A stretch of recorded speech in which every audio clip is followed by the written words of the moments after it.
వివక్షలో నుంచి బయటకు వచ్చి ఒక రాజ్యాంగాన్ని రాసి ఈరోజు ఎంప్లాయీస్ గా మన మధ్యలో చాలా మంది ఉన్నారు.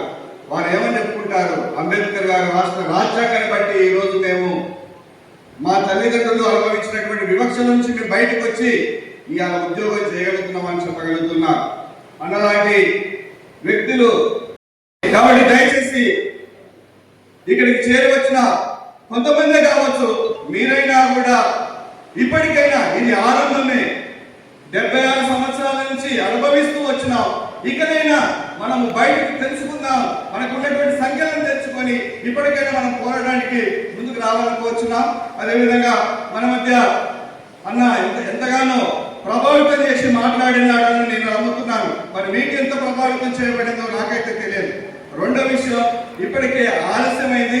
చాలా మందికి బీపీలు, షుగర్లు అన్న భోజనానికి అని మనం ఆరంభించింది కూడా లేటుగానే.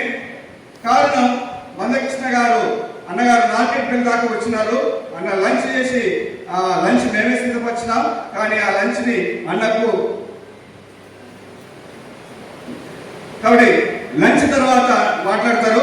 కాబట్టి ఇక్కడ వచ్చిన వారు ఇంకా ఒకవేళ లంచ్ తర్వాత 2 గంటలు ఉండాలి అంటే ఉంటారా, వెళ్ళిపోతారా లంచ్ చేసి? మన న్యాయమైన పోరాటం ఇక్కడే కనపడుతుంది. నేను ఆయా చర్చలో తిరుగుతుంటే 40 మంది పాస్టర్ ఫెలోషిప్లు ఉన్నారు. ఏ ఒక్క రోజు 10 మంది కంటే ఎక్కువ కనపడలేదు.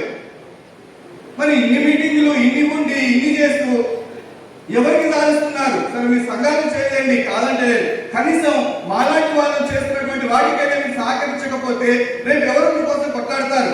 ఆనాడు స్వతంత్రం కోసం కొట్లాడకపోతే ఈనాడు మనకు స్వేచ్ఛ ఉంటుందా?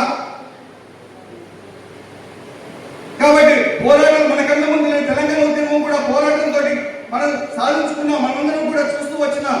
ఇది కూడా మనం పోరాడితేనే వస్తుంది. కాబట్టి దయచేసి ఈ పోరాటానికి కంటే ముందు మనం ఐక్యత కావాలి. విడిపోయిన మనమందరం కూడా మీ చర్చిలు, మీ సంఘాలు, మీ యొక్క డినామినేషన్ నడుపుకోండి. కానీ ఒకవేళ అన్న చెప్పినట్టు ఏ నాయకత్వం కావచ్చు, కానీ లాస్ట్ ఒక నాయకత్వం కిందికి వస్తేనే మనం అవుతాం. ఇక మనం ఒకరికొకరిగా విడిపోతే ఇక గుడ్డని అటు లాస్ట్ ఏం ఉండదు, ఒక చిన్న గుడ్డ ముఖ్యం వెళ్తుంది. కాబట్టి మన పరిస్థితి కూడా రాబోతుంది. అలా కాకుండా ఉండాలంటే మనమంతా కూడా ఒక ఇంటి కిందికి రావాలని నేను కోరుకుంటున్నాను. కాబట్టి దయచేసి లంచ్కి వెళ్దాము, లంచ్ తొందరగా చేసి మళ్ళీ వద్దాము. మన స్టేజ్ మీద కూడా కొంతమంది ఉన్నారు. వారితో మాట్లాడించిన తర్వాత మందకృష్ణ గారు మాట్లాడతారు, మన విజయరాజన్న గారు మాట్లాడతారు.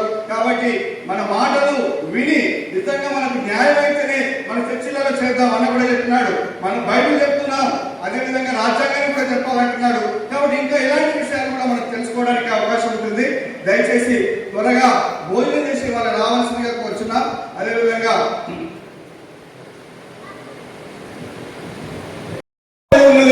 అదేవిధంగా ఈనాడు మాకు కూడా మీరు వచ్చినారని ఒక బలంతో ఈరోజు ముందుకు వచ్చినా, లేకపోతే మా క్రైస్తవ సోదరులు ఎప్పుడు ముందుకు వచ్చేవారు కాదు.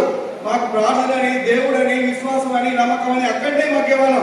మా చర్చ ఏందో, మా పరిస్థితి ఏందో వాళ్ళంతవరకే బయటికి రాలేని వాళ్ళం. ఈరోజు మా కడుపులో 100 వేదనలు పెట్టుకొని 100 అవమానాలు పెట్టుకొని కూడా ఈరోజు మేము బయటకు వచ్చినామంటే కారణం మీ యొక్క పిలుపు. 1976 సంవత్సరాల నుంచి మేము రోడ్డు మీదకి ఎక్కలేదు. మేము అందరం అంటున్నారు, సిక్కులు ఒక 6 ఏళ్లలోనే 50లో ఇస్తే 56లో కొట్లాడి తెచ్చుకున్నారు. వాళ్ళు ఆ విధంగా చైతన్యం ఉన్నారు. ఆ యొక్క క్రైస్తవ బిడ్డలు గాంధీ ఏదైతే బైబిల్ నమ్మి శాంతియుతాన్ని పాటించినారో మేము కూడా ఒక చెంప కొడితే ఇంకో చెంప చూపించేటువంటి వారం అన్నా. కాబట్టి దయచేసి మేము పోరాడలేము, కానీ మీ యొక్క పోరాటాలను బట్టి మీ వెనుక మేము ఉంటున్నాం, మేము అండగా ఉంటాం. కానీ మాకు ఈ యొక్క వివక్షను మన నుంచి తొలగించాలని మేము క్రైస్తవ సమాజం పక్షాన, దళిత క్రైస్తవుల పక్షాన మేము కోరుతున్నామన్నా.